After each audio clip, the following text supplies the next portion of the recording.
In the 1990s, Jim Carrey became one of the biggest stars in the world thanks to hit films like Ace Ventura: Pet Detective, Dumb and Dumber, The Mask, and Liar Liar. He's an incredibly likable actor and also a very loose performer. He improvises a lot, so when you combine that with his manic energy, it results in lots of unexpected moments of him cracking up his co-stars. And himself. Here are some behind-the-scenes clips from Jim Carrey movies, outtakes so good that they could have been in the movies themselves. Almighty, then. Bruce Almighty is a high-concept blockbuster where Carrey stars as a TV reporter who gets to take a crack at being God. In this blooper, an agitated Bruce has to cut off a conversation because he's running late for work. Generally, actors who have to drive in movies don't actually drive. Instead, the car is placed on a rig so that the crew can control exactly where it goes. This outtake reveals that secret as Carrey fiddles with the controls and pretends to zoom out of the neighborhood.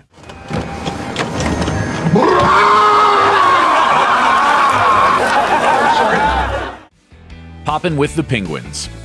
Mr. Popper's Penguins stars Carrey as a guy who opens up his apartment to dozens of the tuxedo-colored polar birds.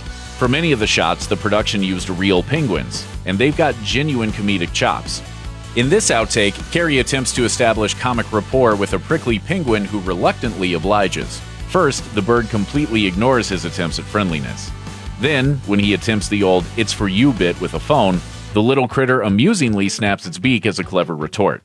I'll introduce you. Somebody wants to talk. Want to say hi to Pippi? Yeah. Oh, yeah. Water in the court. In Liar Liar, Carrey plays a sleazy lawyer who is physically unable to say anything but the truth. Ironically enough, in this outtake, the joke is based on a lie. After an exchange with co-star Jennifer Tilly, Carrey pours himself a glass of water from a pitcher. He knows that neither the glass nor the pitcher is going to appear on screen, but that the sound will register. So it's the perfect opportunity for Carrey to make it seem like he's relieving himself in the courtroom.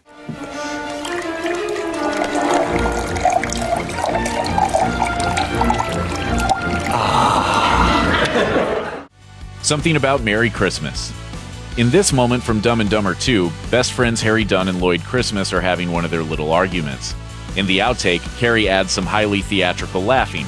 His co-star Jeff Daniels doesn't break character, instead managing to improvise this line. Projector! Yeah! Yeah! Yeah! Yeah! Oh, okay! Let me just laugh some more! No! Because I can't remember my line! Something about marriage! It's a joke that works on two levels, referencing both the name of Lloyd's unattainable dream woman from the original Dumb and Dumber, as well as another very successful Farrelly Brothers film. Hello, Clarice. Carrey departed from his wheelhouse of likable idiots in the 1996 dark comedy The Cable Guy. He plays a TV installer who befriends a regular guy and then stalks him and tries to ruin his life. One of the movie's most famous scenes takes place at medieval times. Carrey puts a bunch of meat on his face and references Hannibal Lecter from The Silence of the Lambs. It was apparently so funny to Carrey and Matthew Broderick that they struggled to film the scene without cracking up. Silence of the Lambs! Stop that. That's incredibly disgusting. Do I have a lot of grease on my face? Yes. Fun with Jim and props. Jim Carrey knows a thing or two about physical comedy, but that doesn't necessarily mean he's the most physically coordinated actor. In this outtake from Fun with Dick and Jane, Carrey's suburban dad turned criminal is supposed to celebrate a successful phone call by throwing the phone from one hand to the other, but he can't quite seem to pull it off as he drops the phone and sends it flying. When he actually does manage to catch it, he pauses to savor the moment, but for so long that the take is unusable.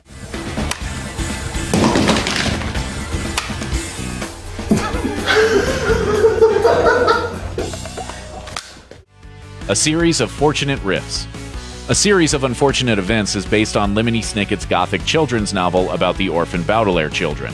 With Carrey as villainous master of disguise Count Olaf, there ended up being plenty of extra footage. In this clip, he improvises a song about a time machine. That leads him to imitating a clock gone mad, which then leads to his top-notch dinosaur impression.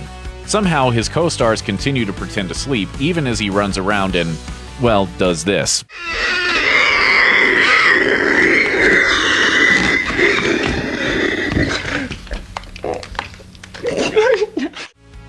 What's my name again? Anchorman 2 did everything the first Anchorman did, only much bigger and set in the 80s instead of the 70s. This included revisiting the first film's epic news anchor battle royale. The original fight featured only local San Diego news teams, while the second increased the stakes with national and international squads.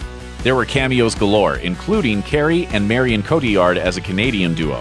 Though Carrey is a native Canuck, his character's exaggerated accent made it hard for him to spit out his lines. What the hell's my name? Scott Riley. Scott Riley. There's not gonna be a fight without Ron. What's my name? My name is not Ron. Scott Riles.